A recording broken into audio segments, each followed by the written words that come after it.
विषय से बहुत इंपॉर्टेंट प्रश्न आज है और इन 8-9 प्रश्नों में से हमेशा किसी न किसी परीक्षा में जरूर पूछा है।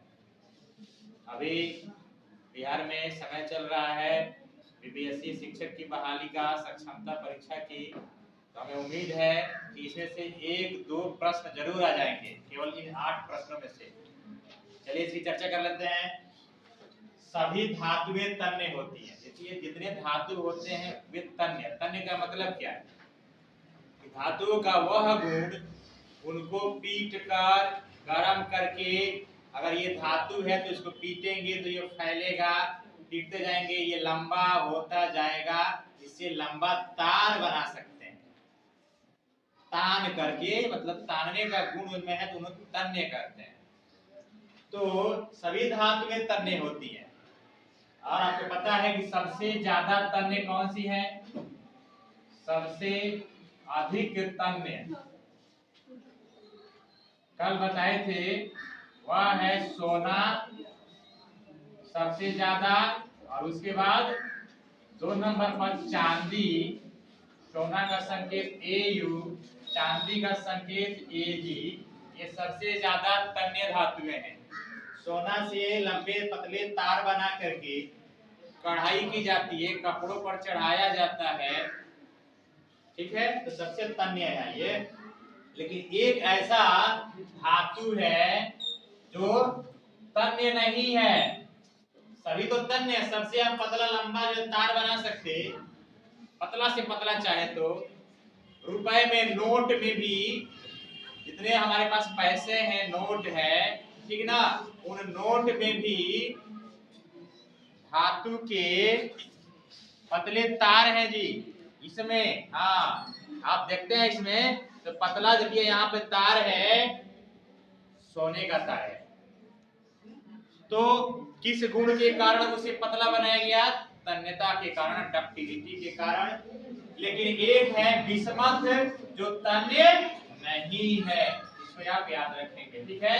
तो बिस्मथ धातु है, तन्यता की कोई करेंगे लेकिन ना पीटेंगे, इसको फैलेगा नहीं।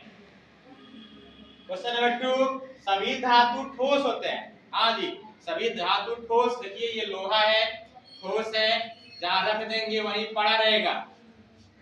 पानी तरल है, जब रख देते हैं एक जगह तो वह वहां से इधर उधर बहता है। लेकिन धातु ठोस होते हैं, एक को छोड़ करके। एक पारा जो है हमारे पास ऐसा जो है धातु है Hg जो ठोस नहीं है।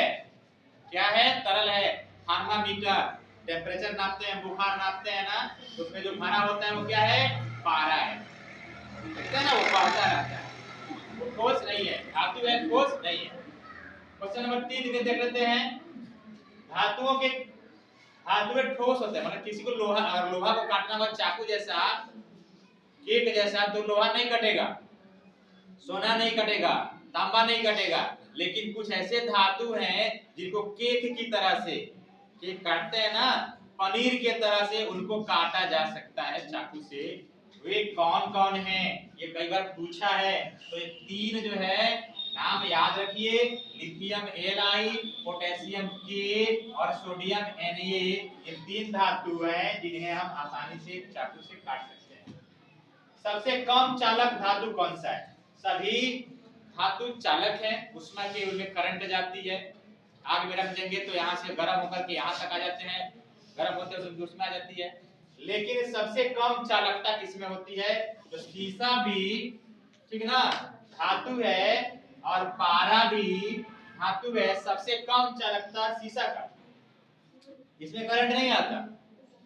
इसको आग में रख देंगे तो धीरे धीरे ये गर्म होगा, मतलब ज्यादा जो है इसमें कंडक्टिविटी नहीं है या विद्युत की चालकता इसमें नहीं है। फिर उसके बाद 2 नंबर पर है पारा, जिनमें धातु या अधातु दोनों के गुण पाए जाते हैं। धातु का गुण क्या है? ठोस होगा, रगड़ेंगे तो चमक आएगी, पीटेंगे तो टन टन की आवाज आएगी, जिसे आप कहते हैं ध्वनिकता, सोनरस साउंड। पीट करके लंबा चादर फैला सकते हैं, आघात वर्गता। पीट करके खींच करके लंबा पतला तार बना सकते हैं कई किलोमीटर तक। तन्यता ये धातुओं के गुण हैं। अधातु के गुण क्या है? पीटेंगे फुस, खली को पीटेंगे हथौड़ा से फुस हो जाएगा, यानी कि फैल के इतना बड़ा चौड़ा प्लेट बन जाएगा। नहीं बनेगा ना। कोयला भी मारेंगे एक हथौड़ा फुस, इनमें जो है आघात बढ़ता नहीं है, ठीक है ना। और उनमें चमक भी नहीं है। इनको कितना रगड़े कि चमक जाओ भाई, खली चमक जाओ, कोयला लेके रगड़े कि चमक जाओ, नहीं चमकने वाला, ठीक है। तो चमक नहीं होती है धातुओं में, तन्यता नहीं है, ऊष्मा के कुचालक होते हैं। लेकिन कुछ ऐसे हैं जो दोनों के बीच बीच में आते हैं। धातुओं का भी गुण है, अधातुओं का भी गुण है। उनको क्या कहते हैं? उनको कहते हैं उपधातु, सब मेटल। अब ये कौन कौन से हैं? सिलिकॉन है जिसका परमाणु का नाम 14 होता है, Si, germanium Ge, arsenic As, ये जल में आर्सेनिक हो जाता है तो आर्सेनिक की वजह से दांत पीले, दांत टेढ़े मेढ़े। हमारे बिहार में कई ऐसे जिले हैं जहां पानी में चापाकल में आर्सेनिक पाया जाता है। विषैला चीज है ये, थोड़ी थोड़ी मात्रा आवश्यक है, लेकिन ज्यादा हो जाएगा तो विषैला हो जाएगा। As आर्सेनिक, एंटीमनी, टेलोरियम और पोलोनियम ये होते हैं धातु अधातु दोनों के बीच के गुण इनका है, इसलिए कहते हैं उपधातु। आगे प्रश्न देखते हैं। सभी अधातु विद्युत एवं ऊष्मा के कुचालक होते हैं। अभी यह बात हुई कि धातु सुचालक, अधातु कुचालक, सब नहीं, एक को छोड़कर। और वह कौन सा अधातु है जो धातु जैसा ये सुचालक होता है भाई? हाँ, इसमें करंट का प्रवाह होता है, अधातु है। ग्रेफाइट, जो पेंसिल हमारे पास होती है ना, पेंसिल, पेंसिल में जो काला है जिसको हम लिखने के यूज में लेते हैं पेंसिल से, वो काला काला क्या है? ग्रेफाइट है। करंट आएगा। पेंसिल को कभी बिजली के बोर्ड में मत लगा देना, छूने के लिए छूना मत, उसका करंट आता है उसमें। ग्रेफाइट अधातु है और इसमें करंट आती है, ये सुचालक है। अधातु में अपवाद है। अपवाद का मतलब क्या होता है? कि सब अधातु कुचालक हैं, एक ऐसा है जो उनसे अलग हटके है, इसको बोलते हैं अपवाद। ये है ग्रेफाइट, ठीक है। अच्छा, एक और देख लेते हैं। अधातु में एक और अपवाद है कि अधातु चमकीले नहीं होते। देखिए यहाँ धातु की बात हुई, तांबा रगड़ेंगे चमकेगा, लोहा को रगड़ेंगे चमकेगा, सोना रगड़ेंगे, चांदी रगड़ेंगे चमकेगा। लेकिन अधातु, ये खाली अधातु है, रगड़ लो नहीं चमकेगा, कोयला नहीं चमकेगा, अधातु है। लेकिन एक अधातु ऐसा है जो चमकता है। कौन है? हीरा।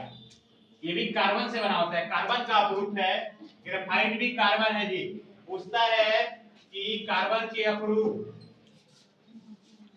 कार्बन के अपरूप कौन कौन है? तो एक है हीरा, ठीक ना, और दूसरा ग्रेफाइट।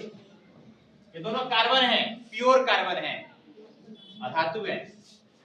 सबसे हार्ड, कठोर अगर कोई वस्तु है वह है हीरा, क्योंकि शीशा को, कांच को काटना हो तो हीरे से काटा जाता है, ठीक ना।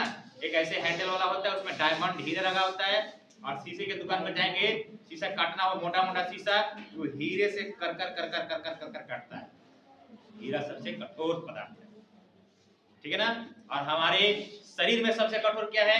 इनेमल, दांत के ऊपर जो व्हाइट प्लेट है, परत, हमारे शरीर में, मानव शरीर में सबसे कठोर अगर कोई पदार्थ है तो उसको बोलते हैं, ठीक है, एनामेल, ठीक ना, ENAMEL, ये दांत पर पाया जाता है। तो आज इंपॉर्टेंट ये सब प्रश्न, इनमें से जरूर 1, 2, 3 प्रश्न आते हैं परीक्षाओं में, इंपॉर्टेंट था इसलिए बना दिए। Thank you.